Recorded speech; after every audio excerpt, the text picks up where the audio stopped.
Muito bem, pessoal, saudação de paz da parte do nosso Senhor Jesus Cristo. Nós estamos agora para conhecermos um pouco a respeito da área geográfica do templo e da sua composição dentro da época de Salomão. Nós estamos caminhando de forma gradativa, onde nós vamos procurar entender hoje o território de Jerusalém, suas portas. Vamos aumentar aqui um pouco a imagem para ficar de melhor compreensão. Aqui nós temos uma imagem fiel, muito fiel, ao período em que Salomão realmente viveu. Nós estamos falando aqui a respeito do contexto geográfico. É claro que nós ainda não entramos dentro do templo propriamente dito, mas nós já estamos relatando aqui a respeito de uma visão panorâmica. Então, você vê que nós temos as montanhas, aliás, as torres aqui do lado, nós temos uma porta, você pode estar olhando o meu cursor, nós temos as portas, os portões que rodeiam Jerusalém. Só para via de informação, Jerusalém foi uma cidade que por muitas vezes foi destruída na história. Todas as vezes que Jerusalém era atacada e destruída por algum inimigo, Jerusalém era reconstruída sobre os seus monturos, o que fez que hoje você chega na Jerusalém bíblica, lá em Tel Aviv, você vai ver a Israel, você vai ver que a Jerusalém bíblica ela está bem acima, né, do nível da outra cidade. Então, nós vamos começar aqui a partir de Ofel. Nós temos aqui o primeiro pontinho, a partir de Ofel. Depois nós temos a casa da filha de Faraó. Vale ressaltar que nós estamos falando aqui do período em que Salomão reinava, onde Salomão tinha uma enorme, uma gigantesca e fidedigna aliança com o Egito. Vale ressaltar que os cavalos que eram fornecidos para Israel eram todos cavalos egípcios, onde Salomão trazia do Egito. Vale ressaltar, queridos, que existem algumas coisas que não tem em Israel e que, mediante alianças políticas, Salomão conseguia trazer para Israel. Então, nós temos aqui o Palácio de Salomão. Observe que o Palácio de Salomão não é o mesmo local onde fica o trono de Salomão.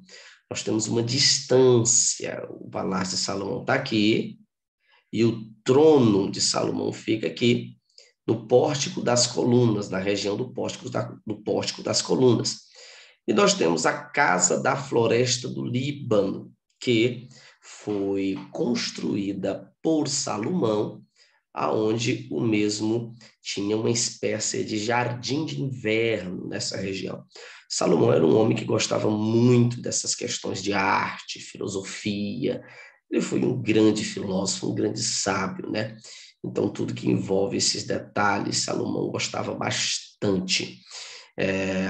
Casa, nós temos aqui a casa de Salomão, seu palácio, onde a sua corte compunha mais de 3.000 pessoas, e vale ressaltar que eram mais de 3.000 pessoas que se alimentavam diariamente da mesa do rei.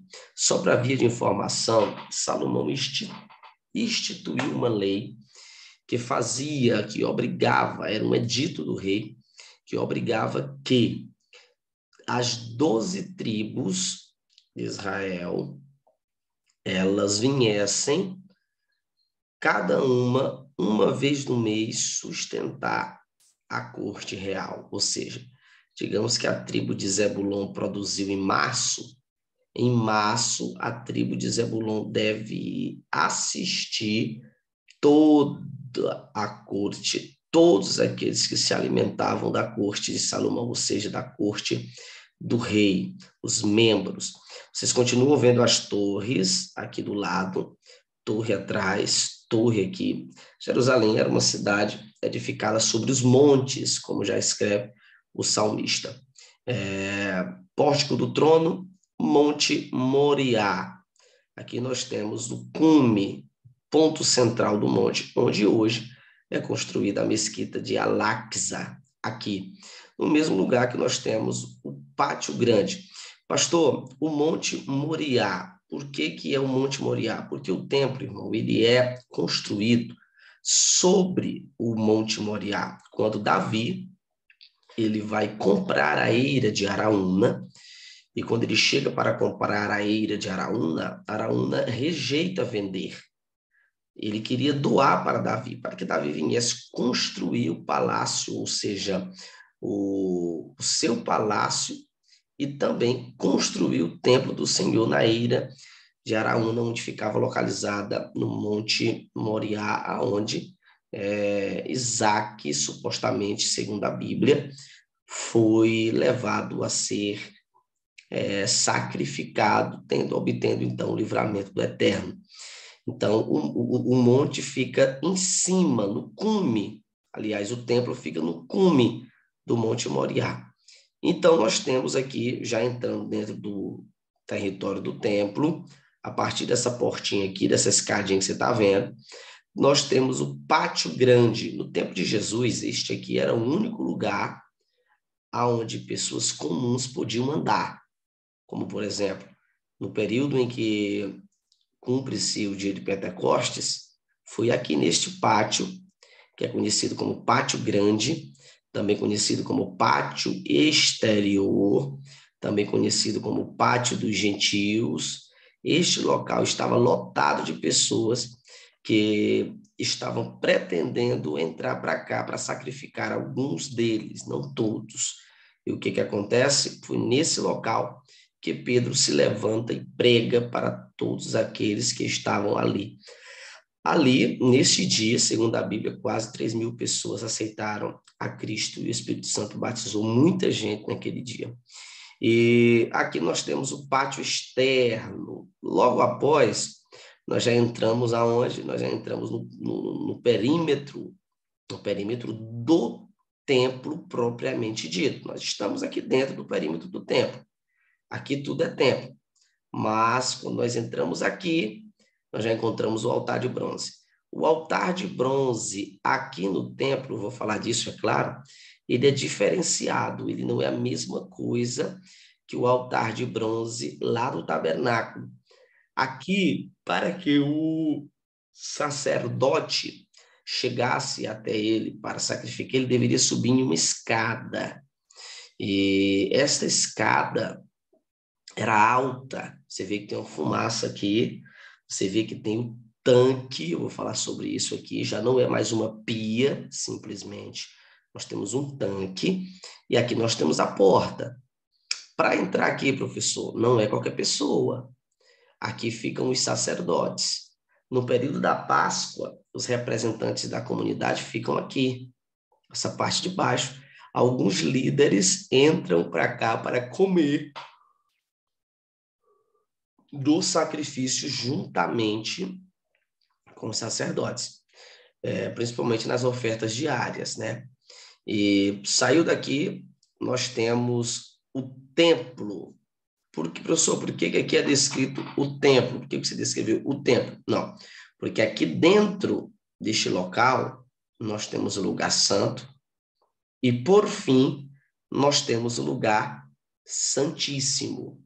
Digamos que aqui, onde está esse pontinho aqui, essa linha marcando. Para entrar aqui, depois eu vou explicar para vocês toda a logística.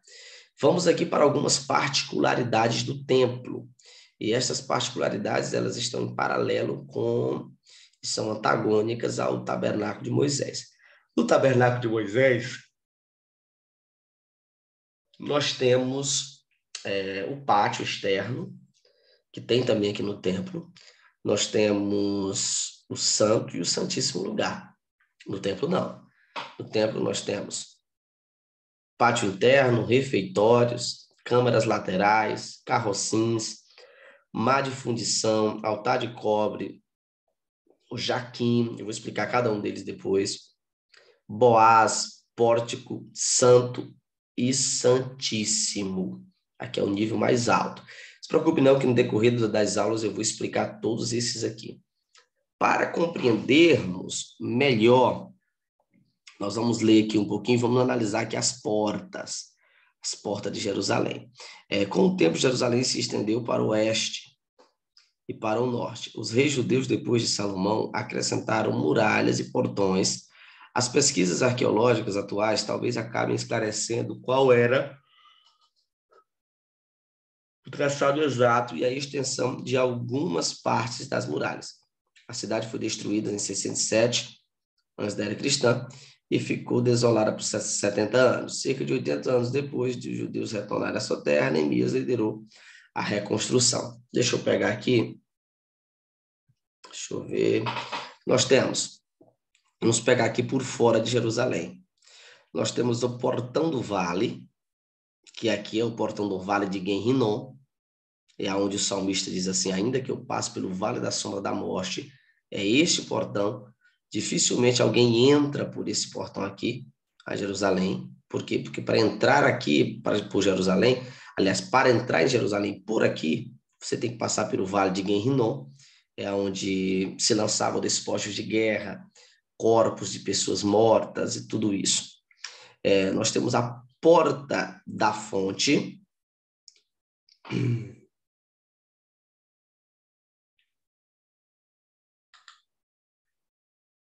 Só um minuto.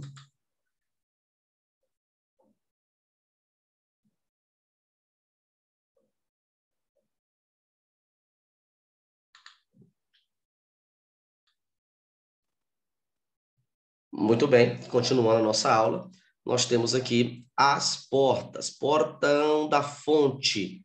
Essa entrada aqui nós temos conhecida também como Cidade de Davi. Essa regiãozinha aqui é uma região conhecida como Cidade de Davi, onde ficava localizado o seu palácio, e é uma fonte muito conhecida. Por quê? Porque passa praticamente por dentro do rio Gion, é onde ficava a fonte que alimentava os animais, inclusive os animais do rei. Portão das Águas também compõe aqui o mesmo grupo de situações, o mesmo ambiente. Nós temos as muralhas de Manassés, eu vou passar aqui Portão dos Cavalos. Alguns historiadores e alguns estudiosos compreendem também como Portão do Campo.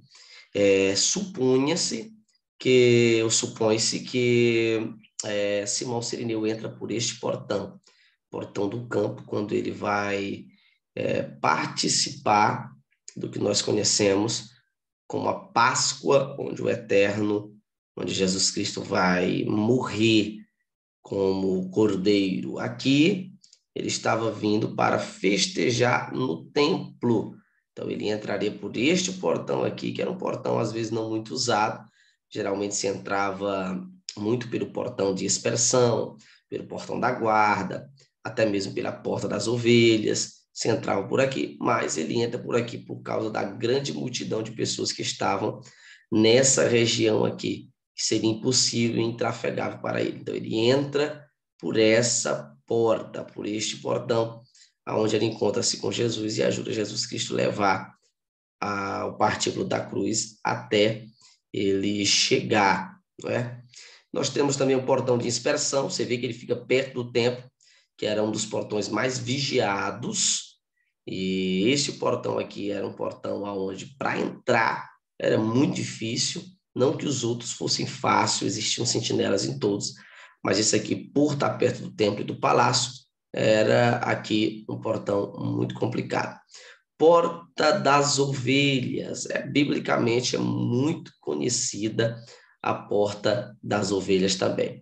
Torre de Meá, Torre de Hananel, Portão do Peixe, aqui a porta, também conhecida como Porta dos Pobres, né? Ficava na região periférica, e Portão da Cidade Antiga, Portão de Efraim, que são portões bem conhecidos e bem utilizados pelas pessoas. Então, este é todo o aparato geográfico do Templo de Salomão, aonde nós estamos analisando antes de nós entrarmos no templo.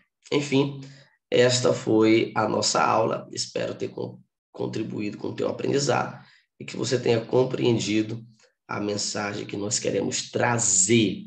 É bem verdade que nós estamos ainda nas 2 primeiras aulas e nós temos ainda toda uma introdução para fazermos, mas iremos continuar e buscar alcançar altos níveis de revelação. Deus abençoe tua vida e até a próxima aula.